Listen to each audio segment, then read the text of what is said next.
Estimados estudiantes, reciban un cordial saludo de quienes conformamos la Universidad Técnica del Norte, Educación en Línea.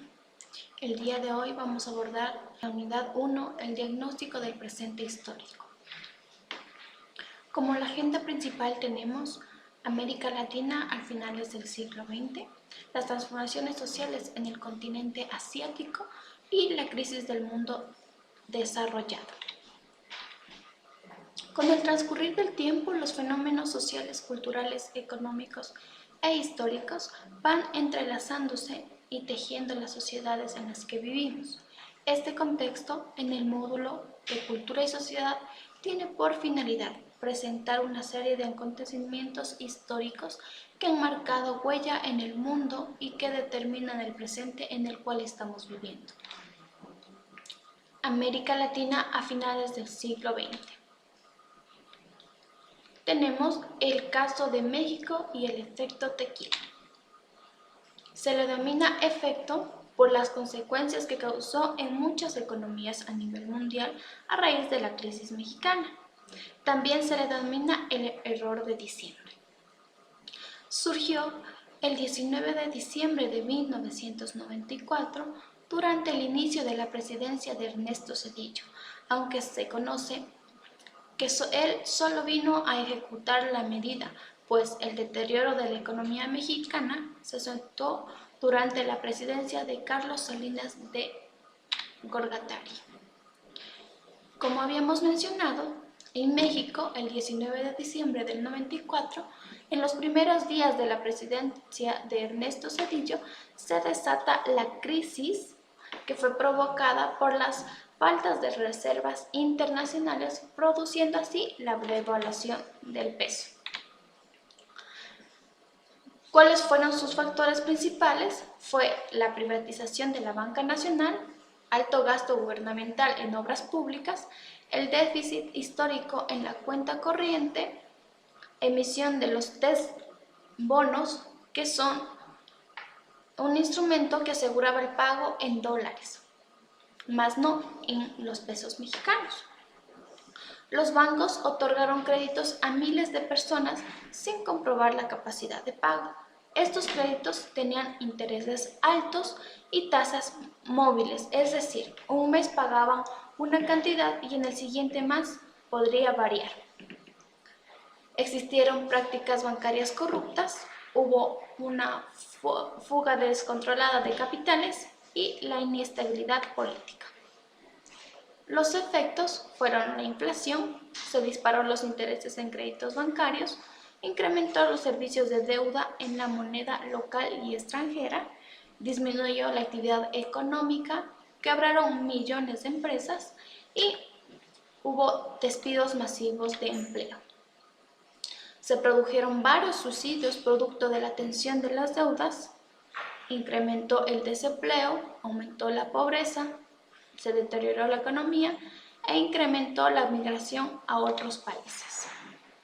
Las consecuencias económicas fueron muy profundas y difíciles de superar, pero Estados Unidos intervino rápidamente comprando pesos del mercado para evitar una mayor depreciación del peso. Sin embargo, esta medida no fue suficiente.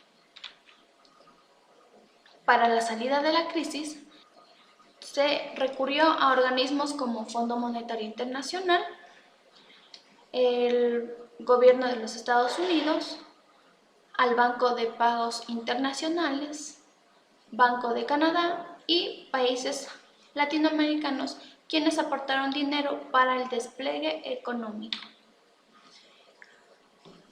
Los países afectados fuera de México fue Argentina, ya que al tener condiciones muy similares a la mexicana, hizo establecer analogías entre ambos por parte de los inversores y dueños del capital argentino, quienes, tratando de huirle a una situación similar a la mexicana, sacaron su capital a otros países que ellos consideraban que fueran más seguros desde su punto de vista económico. Al igual que también existió el pánico de lo que había pasado en México, y esto se extendió a otros países de la noche a la mañana, por lo que en sus países se quedaron escasos de fondos y con deudas a cortos plazos. Las consecuencias económicas fueron muy profundas y difíciles de superar. La crisis en el Ecuador. El feriado bancario. Ecuador a lo largo de la historia ha sido una sociedad muy marcada por las desigualdades, cuyo capital humano había sido poco desarrollado, así como ocurre con su desarrollo institucional, la economía y la recurrente inestabilidad política. ¿Qué sucedió? El 8 de marzo del 99, el superintendente de bancos Jorge Gaspeña anuncia el feriado bancario de 24 horas que finalmente duró 5 días, en donde todas las operaciones financieras fueron suspendidas. Mientras tanto, el 11 de marzo del 99, Jamil Maguad decretó el congelamiento de los depósitos. ¿Qué sucedió? Se decretó el congelamiento por un año de los depósitos en cuentas corrientes con más de 2 millones de sucres y en cuentas de ahorro con más de 5 millones. Esto generó un enorme sufrimiento humano que ocasionó a grupos de la población que se quedaron sin sus ahorros y en consecuencia sin recursos ni para sus más elementales necesidades. Privó del capital de trabajo a las empresas, desencadenando quiebras inmediatas. Los factores que se desencadenaron en la crisis.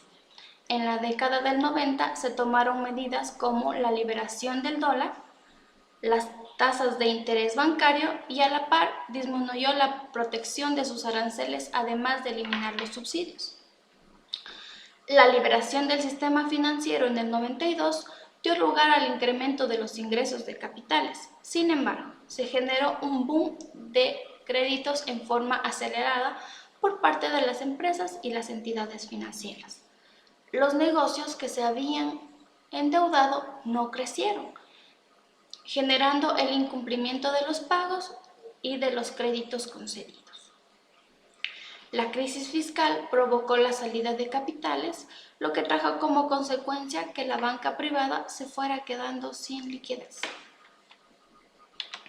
En el 94, mediante la Ley de Instituciones Financieras, algunos banqueros aprovecharon para incrementar sus actividades económicas y empresariales a través de créditos otorgados en algunos casos por relaciones amistosas sin que la entidad financiera exija las garantías suficientes para el pago de dichos créditos. Para empeorar la situación, en el 98 el fenómeno del Niño devastó y llevó a la ruina la agricultura del país, ocasionando múltiples pérdidas. Otro fenómeno que golpeó duramente la economía del país debido a la crisis financiera internacional fue la caída de los precios del petróleo. Otro factor tenemos la mala administración de las cuentas fiscales, el pésimo control del sistema financiero y el elevado nivel del endeudamiento del sector privado en la moneda extranjera.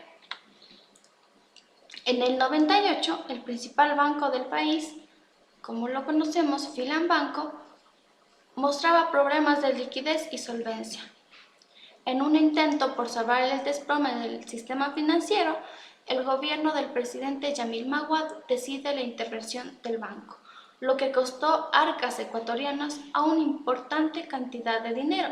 Además, desnudó la crisis del sistema financiero, alertando a los ahorristas, quienes decidieron sacar su dinero de los bancos y protegerse comprando dólares, ocasionando así que la moneda se devaluara enormemente y se generara una fuga de capitales hacia el exterior muy importante para nuestro país. A esto se unió la caída del segundo banco del país, el Progreso y otros bancos pequeños. Para tratar de evitar el desastre total del sistema financiero, el gobierno ecuatoriano decide decretar el feriado bancario. Sus efectos son inflación, fuga de capitales, insolvencia de varias instituciones financieras, quiebra de empresas, ya sean estas comerciales, industriales, construcción, turismos u otros servicios. Crecimiento del desempleo, mayor pobreza, desigualdades e indigencia. Muertes y suicidios, inestabilidad y pérdidas económicas, elevado costo social, revuelta popular, especulación desmedida en la compra del dólar, pérdida de la moneda para adoptar la dolarización y la mayor ola migratoria del país. La crisis trajo como consecuencias sociales muy elevadas, dando lugar a una vertiginosa expansión del desempleo, desigualdades y pobreza. La población no encontró otra manera de superar esta crisis, sino que emigrando del país que les vio nacer. En un poco tiempo se calcula que emigraron unos 700.000 ecuatorianos a diversos países del mundo. En el año 2000, el presidente Maguad anunció la dolarización de la economía nacional y el anclaje a la cotización del dólar en 25.000 sucres. Ahora vamos a ver un poco acerca de la crisis de Venezuela, conocida como el paquetazo. El 2 de febrero del 89, Carlos Andrés Pérez asume el mandato supremo de la Venezuela por segunda ocasión. De inmediato, el jefe de Estado y su equipo económico comenzaron a estudiar una serie de medidas económicas encaminadas a mejorar las finanzas del país, sobre todo para conseguir financiamiento internacional y cumplir con el pago de la deuda externa de Venezuela, que ascendía a los 32 millones de dólares. El 16 de febrero del 89, en un mensaje televisado a todo el país, el presidente anunció las medidas preparadas por su gobierno para superar la crisis, conocida como el paquetazo, que se tenía que elevar las tasas de interés bancario al 28%, duplicar el precio de la gasolina y duplicar el precio del pasaje urbano. Los factores de esta crisis fue el endeudamiento que generó el país después del boom petrolero en los años 70, caída paulatina a medida que el Estado aumentaba su recaudación y gastos, la devaluación de la moneda en el 83, pérdida de credibilidad de la moneda nacional, desconfianza en las inversiones, corrupción administrativa, el mercado negro de divisas y bienes, el paternalismo estatal.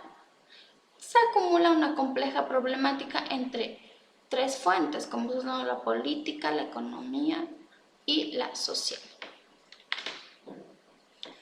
La aplicación de una serie de medidas neoliberales impuestas por el Fondo Monetario Internacional, los anuncios del Ejecutivo en relación del aumento de tarifas del servicio público y el incremento del 100% del combustible, sumado a escándalos de corrupción, fueron el detonante. La repercusión de estas medidas generaron un torbellino de terror y destrucción, una rebelión descontrolada de las masas. El 27 de febrero del 89, la población encardecida sale a las calles y saquea los negocios de la capital de la República. Caracas era un caos. Los saqueadores hacían de las suyas, robando todo lo que podían. A este hecho histórico se le denominó el Caracazo. En el gobierno de Carlos Andrés Pérez, respondió que el envío de 4.000 soldados a las calles para restablecer el orden. En esta también se suspendieron las garantías constitucionales, como son el derecho a la libertad y seguridad personal, el libre tránsito, la libertad de expresión, las reuniones en público y el derecho a manifestarse pacíficamente. La represión es otro efecto que alcanzó la cifra de 300 muertos y más de 1.000 heridos según el gobierno. Las organizaciones no gubernamentales afirmaron que la represión cobró más de 3.000 vidas. El gobierno logró controlar la situación, pero el descontento siguió creciendo a medida que las decisiones económicas afectaban cotidianamente a la población. El 4 de febrero del 92, un grupo de militares venezolanos se levantaban en armas e intentaron dar un golpe de Estado al presidente electo democráticamente. El mismo fue frustrado en su desarrollo y el líder de dicho movimiento fue detenido.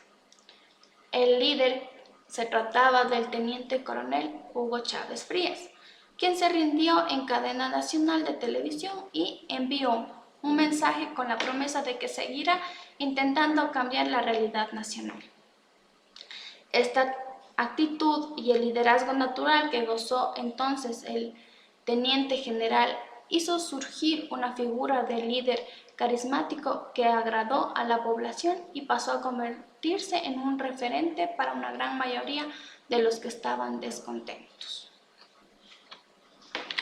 Ahora vamos a ver las transformaciones sociales en el continente asiático, el cual tenemos la crisis del neoliberalismo en el sudeste asiático. Luego del milagro económico asiático de la década de los 80 y comienzos de los 90, caracterizado por un rápido florecimiento de la economía de muchos países asiáticos debido a la recepción de capitales y préstamos que produjeron a raíz de la recesión de la economía norteamericana. En los años 1996 y 97, la economía asiática comienza a experimentar una serie de problemas que amenazan su estabilidad y que, habiendo comenzado en Tailandia, produjo el temor de todo el continente y del mundo por la posibilidad de sufrir el efecto del contagio en otras economías mundiales. La crisis asiática se denomina por las crisis del Fondo Monetario Internacional y la primera crisis de la globalización. Se inició el 2 de julio y sus causas fueron la devaluación acelerada de la moneda tailandesa, la falta de liquidez, el crecimiento desmedido de la deuda externa y las deudas que superaban las reservas internacionales. Sus efectos fueron la desconfianza en inversionistas extranjeros, ya que temieron no poder cobrar sus acreencias por la falta de liquidez. Otro de sus efectos fue la huida de inversiones, la devaluación de divisas, el aumento desmedido de la pobreza y la ralentizó de la economía, ya que los inversionistas vieron las dificultades de presentar dinero a países en vías de desarrollo. Entonces, por ende, se ralentizó la economía en este país.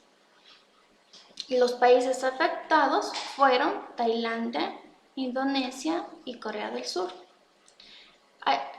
Su ayuda recibieron por el Fondo Monetario Internacional, quien aprobó un programa de ayuda para estabilizar las monedas de esos países. Indonesia, entre julio y agosto del 97, comenzó a tener problemas con la estabilidad de su moneda oficial. Al haber adquirido deuda en dólares, al llegar al cierre anual, vio su deuda multiplicada por la devaluación. Corea del Sur, a pesar de que la microeconomía de este país mostraba números aceptables, el sector financiero hizo muchos préstamos que no le reportaban rendimiento. El exceso de la deuda llevó a quiebras mayores con sus consecuencias económicas inmediatas. Además, el impacto negativo de esta crisis en los inversores provocó que la caída sea drástica de los precios del petróleo, afectando así a los países de la Organización de Países Exportadores de Petróleo y otros países exportadores de hidrocarburos, ya que muchos de ellos tenían economías apoyadas fundamentalmente en este rubro. Países que desapuntaban económicamente como Brasil y Argentina también sufrieron los embates de la crisis asiática. Tenemos ahora la crisis del mundo desarrollado, la crisis hipotecaria estadounidense del 2008. Cuando pensábamos que la economía estadounidense pensamos que es muy fuerte, pues no. Este país ha tenido la economía más estable a lo largo del mundo. Sin embargo, sufrió una crisis financiera profunda en el año 2008, la cual se desató de manera directa debido al colapso de la burbuja inmobiliaria. En Estados Unidos, en el año 2006, se provocó aproximadamente en el año 2007 la llamada crisis de las hipotecas subprime. ¿Qué es la burbuja inmobiliaria? Es un incremento excesivo e injustificado de los bienes inmuebles o bienes raíces, ocasionados generalmente por la especulación. La burbuja se fue creando porque se pensaba que al comprar los bienes se podían vender al poco tiempo por el doble de dinero. Esa perfección, unida al hecho de que los bancos ofrecían créditos hipotecarios con gran facilidad, hizo que los precios subieran sin parar. Pero llega un momento en el que la oferta es mucho mayor que la demanda, y es cuando la burbuja se desvanece y colapsa. Por ejemplo, se tiene la necesidad de construir 100 viviendas, y como hay muchos inversionistas, se logran construir 150 viviendas. Es por ende que al momento que hay la oferta, la demanda ya es mucho mayor y por eso la burbuja colapsa. ¿Qué pasa entonces con esas viviendas que no tienen compradores? Es allí cuando se habla que el colapso y que el precio de la vivienda comienza a bajar y de una manera acelerada. ¿Qué son las hipotecas subprime? Son hipotecas de alto riesgo debido a que se otorgan a clientes cuyo perfil no cumple con los mínimos establecidos para garantizar el pago de dichas hipotecas, es decir, a personas con bajos niveles de ingresos y altos riesgos de morosidad de pagos. Esto funcionó por un tiempo y los bancos estaban satisfechos por la ganancia que estaban obteniendo. El negocio les resultaba tan atractivo que necesitaron más dinero para invertir aún más en él. Y lo que hicieron fue buscar ese dinero vendiendo a diferentes bancos del mundo las carteras hipotecarias, pero enfatizando en vender justo las más riesgosas, sin que los compradores se enterasen claramente de esto. La banca de los Estados Unidos relajó al máximo su política de concesión de hipotecas sin llegar a cuestionar los activos e ingresos actuales y futuros de los compradores de vivienda.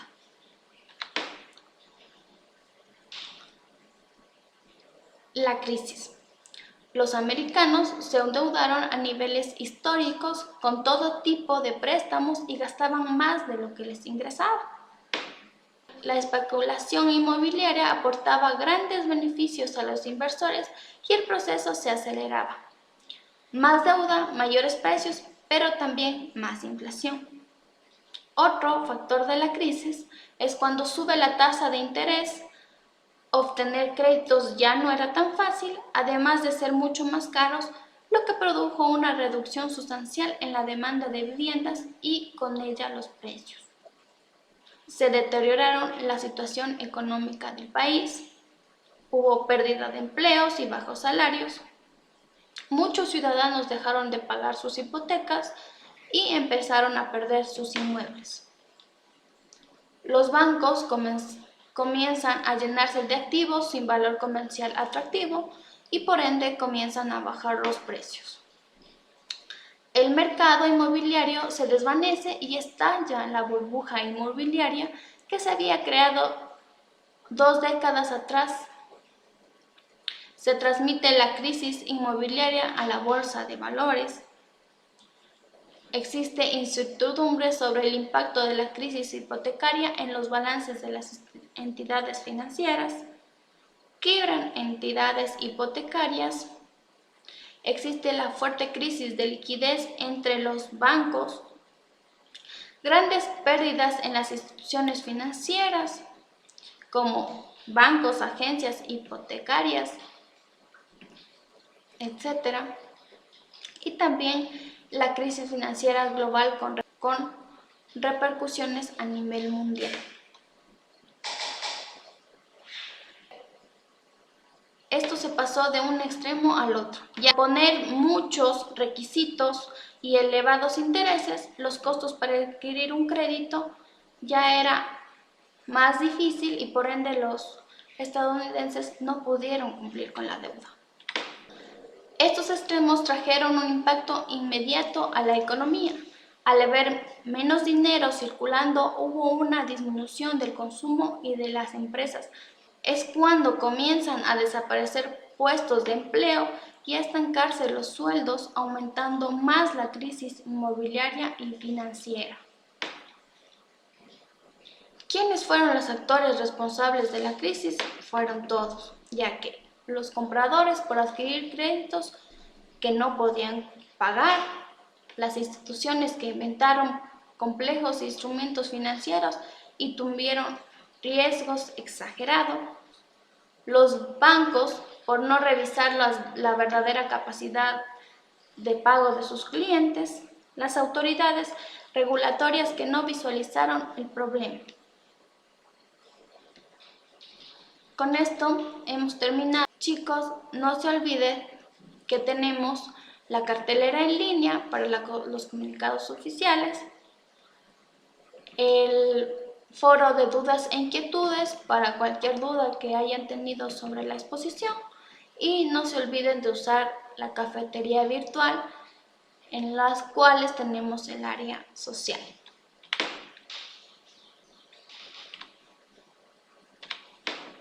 Muchas gracias por su amable atención.